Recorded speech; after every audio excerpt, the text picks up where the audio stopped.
है सबैजना साथीहरूलाई एउटा अत्यन्त जरुरी सूचना छ।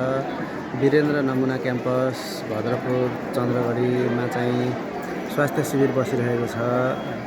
स्वास्थ्य शिविर चाहिँ विराटनगर नोबेल कलेज विराटनगरबाट आएर बसेको छ। यहाँ चाहिँ विभिन्न रोगहरूको बिरामीको लागि चाहिँ शिविर बसिरहेको छ र यहाँ आज मौकाको फाइदा लिने बिरामी धेरै हुनुहुन्छ है।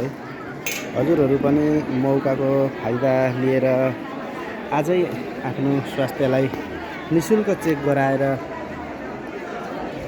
तपाईँ घर जान सक्नुहुन्छ र आज यहाँ शिविर बसेको छ। सम्पूर्ण कुराहरू चेकअपदेखि लिएर सम्पूर्ण कुराहरू फ्री भएकोले चाँडै सम्पर्कमा आएर चाहिँ तपाईँले स्वास्थ्यको फाइदा लिएर जान सक्नुहुनेछ।